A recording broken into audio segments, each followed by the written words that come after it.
I'm Meryl Streep. Even at 65, I still wake up before the alarm goes off at 5 a.m. It's a habit ingrained from 40 years of teaching that hasn't changed since retirement. I quietly rise, surveying this spacious bedroom that Don, my late husband, left for me. It's been 2 years since he passed, but I still feel his presence strongly. Sighing, I put on my robe and step into the hallway.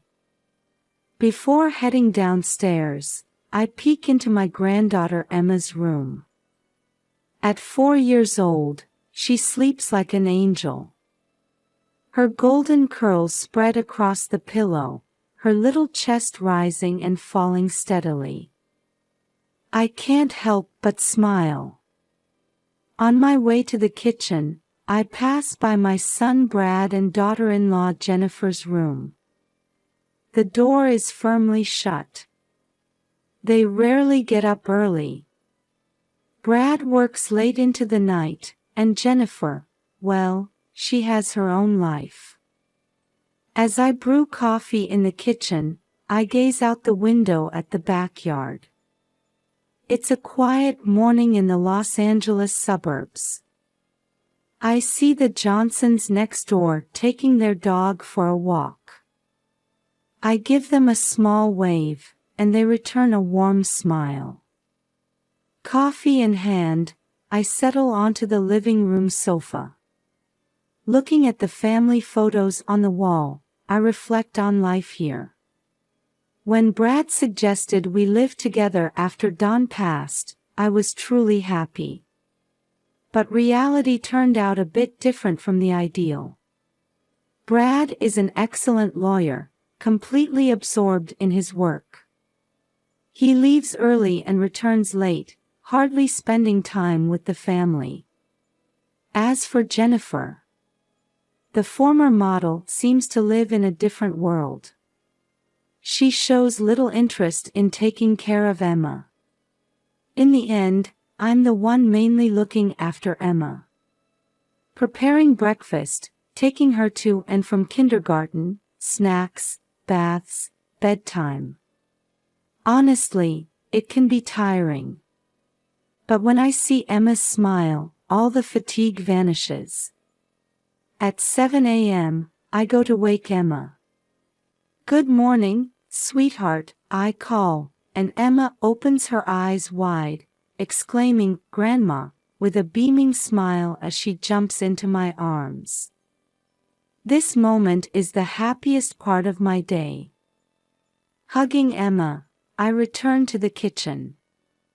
As I prepare breakfast, Brad finally appears. "Morning, Mom." "Emma," he says, quickly downing a cup of coffee. "I have an important trial today." "Might be late," he adds, rushing out. Emma looks a bit sad. Around 9 a.m., Jennifer gets up. She nods a quick, "Good morning," to us and grabs yogurt from the fridge. Emma excitedly tells her, "Mommy, I'm going to draw pictures at kindergarten today," but Jennifer just responds with a curt, "Oh, that's nice." After dropping Emma off at kindergarten, I go shopping at the local Whole Foods. While selecting organic vegetables and fruits, I chat with Martha at the checkout. "Meryl, it's wonderful how you're taking care of your granddaughter," Martha says. "Yes, Emma is my joy," I reply, inwardly sighing. Back home, folding laundry, Linda from next door visits. "Meryl, are you coming to the community meeting tomorrow?" she asks. "Yes, of course." "I'll bring Emma," I answer. Linda hesitates, then asks, "And Jennifer?" I shake my head slightly. Linda nods understandingly. At 3 p.m., I pick Emma up from kindergarten. On the way home, she proudly shows me the picture she drew today. I want to show it to Mommy, Emma says. Of course, she'll be delighted, I reply, but inside, I feel a twinge of anxiety. When we get home, Jennifer is on the sofa, looking at her smartphone. Emma tries to show her the drawing, but Jennifer says, "Later, honey," without really paying attention. Seeing Emma's disappointed face, my heart aches. As I prepare dinner, I ponder the future of this family. I need to do something for my beloved granddaughter. But what? With these thoughts weighing on my mind, another day was coming to an end. That day started as an ordinary Tuesday. After completing my morning routine and dropping Emma off at kindergarten, I headed to Target for some shopping. As I walked through the store, putting Emma's favorite fruit snacks and Brad's preferred coffee beans in the cart, I checked my phone while waiting in line at the checkout. There was a message from Jennifer. Emma's not feeling well and left kindergarten early. I picked her up. I frowned. Why didn't Jennifer contact me? If Emma was unwell, I needed to get home right away. I quickly finished paying and hurried to the parking lot. When I arrived home, the entrance was eerily quiet. "I'm home," I called out, but there was no response. As I entered the living room, I saw Jennifer on the sofa, engrossed in her smartphone. The TV was on low volume. "Where's Emma?" I asked. Without looking up, Jennifer replied, "In her room. Probably sleeping." Feeling uneasy, I climbed the stairs to Emma's room. When I opened the door, the sight before me nearly stopped my heart. Emma was lying on the floor, foam coming from her mouth, her eyes rolled back. "Emma!" I cried out, rushing to her side. "Emma, can you hear me? It's Grandma." No response. I desperately shook her body. "Jennifer! Quick! Call 911. I shouted downstairs. I heard hurried footsteps, and Jennifer burst into the room. She looked shocked for a moment upon seeing Emma's condition but seemed to regain her composure quickly. "Don't overreact, Meryl. Kids go through these things. She'll be fine soon." I stared at Jennifer in disbelief. "Are you kidding me? Can't you see Emma's condition? Call 911 now." But Jennifer shook her head. "It's really okay. No need to panic. Look, the foam is already subsiding, see?" Indeed, the foam from Emma's mouth was lessening. However, she was still unconscious. I made a decision. "Fine. If you won't call, I'll call an Uber." I pulled out my smartphone and quickly opened the Uber app. My hands were shaking, making it difficult to operate. Finally, I managed to request a ride, which showed an estimated arrival time of 5 minutes. "Jennifer, get Emma's jacket," I instructed. Jennifer reluctantly got up and retrieved Emma's jacket from the closet. I lifted Emma and put the jacket on her. "Where are you going?" Jennifer asked. "UCLA Medical Center. It's the nearest large hospital from here." Jennifer's eyes widened. "There? But isn't it expensive?" "The insurance." This is no time to worry about that. I couldn't contain my anger any longer. Emma's life could be in danger. Just then, my smartphone vibrated, notifying me that the Uber had arrived. I'm going. Contact Brad, I said as I carried Emma downstairs and headed for the front door. The Uber driver looked at us with surprise. In a hurry? The driver asked. Yes, please take us to UCLA Medical Center. As quickly as possible. Once in the car, I laid Emma on my lap. She was still unconscious. I stroked her head, almost in prayer. It's okay, Emma. Grandma's here. We'll be at the hospital soon. As the car started moving, the scenery outside the window blurred past. My mind was filled with worry for Emma and anger towards Jennifer. Why was she so indifferent? How could she not see Emma's dangerous condition? And regret towards myself also welled up. I should have gone home earlier. I should have returned immediately when I heard Emma wasn't feeling well. The UCLA Medical Center building came into view.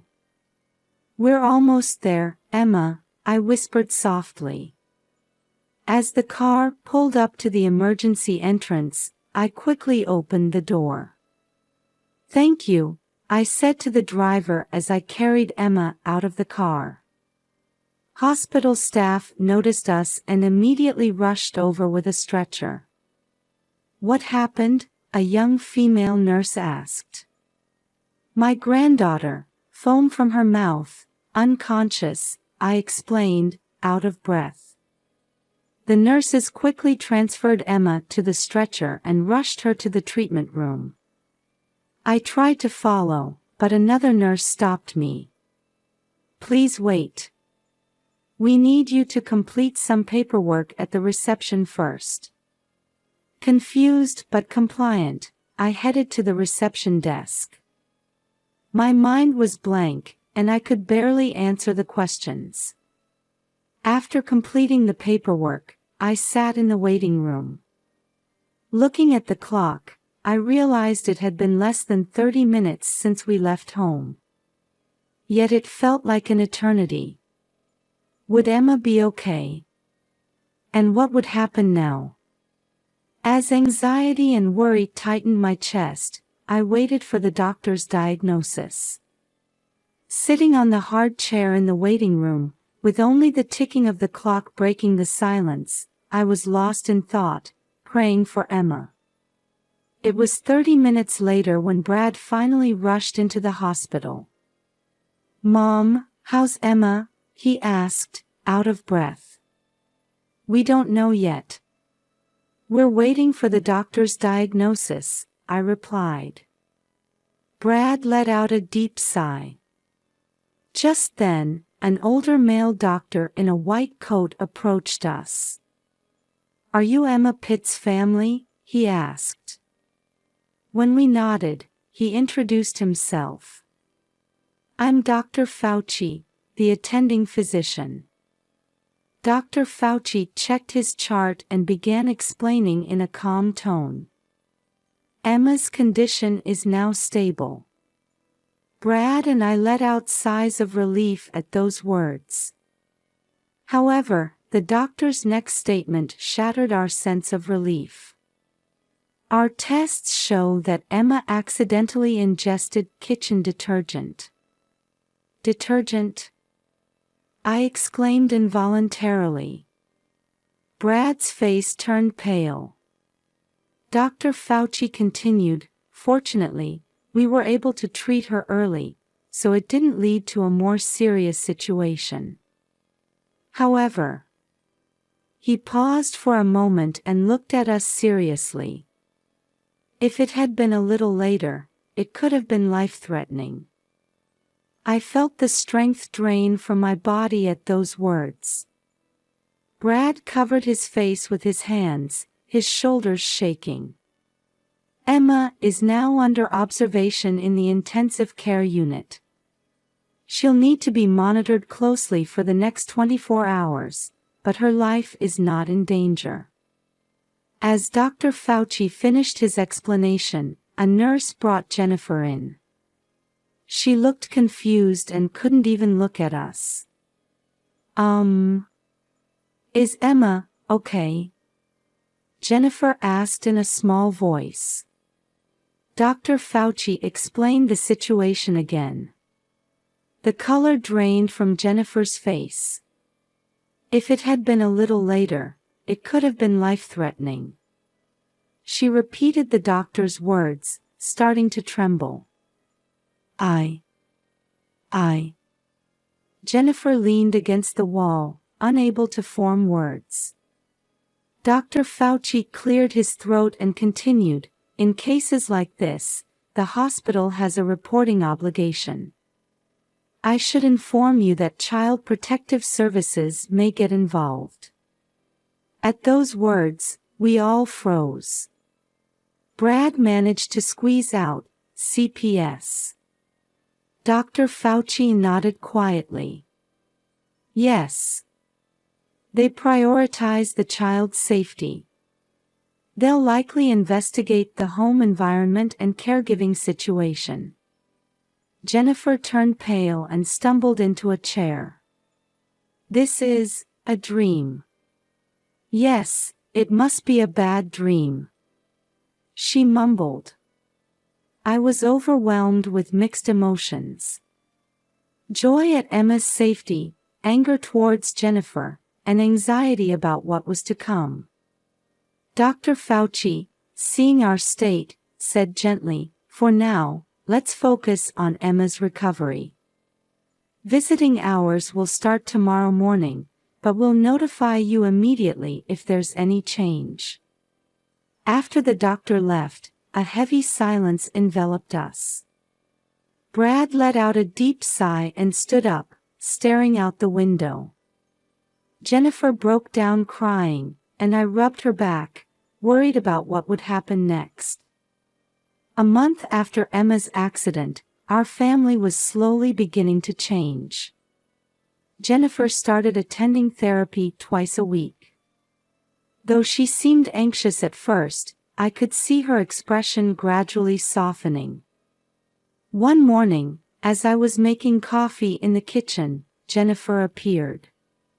"Good morning, Meryl," she said. This was a scene I couldn't have imagined before. "Good morning, Jennifer. Did you sleep well?" "Yes, little by little." She smiled. Brad was changing too. He told us he had talked with his boss and arranged to come home early 2 days a week. I used to laugh at the phrase work-life balance, but now I understand its importance, he said. One Friday evening, Brad came home earlier than usual. "Everyone, I have a surprise," he announced. "Let's go to Disneyland next weekend." Emma jumped up and down with joy, and Jennifer smiled happily. I felt a warmth in my chest. When the weekend arrived, we set out for Disneyland early in the morning. Emma was so excited she sang Disney songs the whole way there. Brad, while driving, would occasionally glance at Emma in the rearview mirror and smile. Jennifer, in the passenger seat, was looking at the map and asking Emma, which attraction should we go to next? Upon arriving at the park, Emma's eyes sparkled as she looked around. "I want to meet Mickey," she shouted. Brad said, "All right, let's go find Mickey," and hoisted Emma onto his shoulders. We enjoyed various attractions throughout the day. At lunchtime, Jennifer gently asked, "Emma, would you like to eat a hamburger and fries here?" When Emma nodded, Jennifer happily placed the order. Seeing her take the initiative to care for Emma made me feel warm inside. In the evening, as we watched the fireworks, Brad hugged us all. "I'm so happy we could spend time like this," he said. Jennifer nodded, tears in her eyes. On the way home, Emma fell asleep, tired from the day's excitement. The car was quiet, but filled with a happy atmosphere. The following week, I attended a local PTA meeting. When I introduced myself as Emma's grandmother, Meryl, I received warm words of welcome from those around me. "It's wonderful that you're participating in the PTA while taking care of your granddaughter," one mother said. Through my PTA activities, I deepened my connections with other families in the community. One day, Emma's teacher told me, "Emma has been so lively lately," which made me happy. At home, Brad started reading picture books with Emma after coming home from work. Jennifer, too, began making snacks with Emma and taking her to the park. One evening, after putting Emma to bed, we were having tea in the living room. "Hey," Jennifer began. "I think I want to work again." Brad and I looked at each other in surprise. "But this time, part-time." "I want to cherish my time with Emma too," she continued. "That's a wonderful idea," I said. Brad nodded, saying, "I'll support you." That night, before going to bed, I looked at my husband's photo. "Dawn, are you watching? Our family is slowly but surely growing stronger." Stars twinkled outside the window. It was as if my husband was smiling. Tomorrow, another new day would begin. A new day full of hope for our family. On the morning of Emma's 5th birthday, the whole house was filled with a celebratory mood. Brad and Jennifer had gotten up early to decorate the living room with balloons and garlands. I went to pick up the special organic birthday cake I had ordered from Whole Foods. In the afternoon, Emma changed into her new dress and ran into the living room, her eyes sparkling. "Wow! It's beautiful," she exclaimed. The whole family gathered around the table, and we sang "Happy Birthday" as we lit the candles on the cake. Emma closed her eyes to make a wish, then blew out the candles, and we all applauded. As we ate the cake, I quietly looked around at the family. Brad was gently wiping cream off Emma's cheek, and Jennifer was lovingly stroking Emma's hair. How much we've grown since that incident a year ago. We've learned to overcome difficulties, understand each other, and support one another. Now, our bond is much stronger than before. Looking at Emma's smile, I whispered in my heart, "Dawn, are you celebrating with us too?" Our family is surely heading towards a bright future.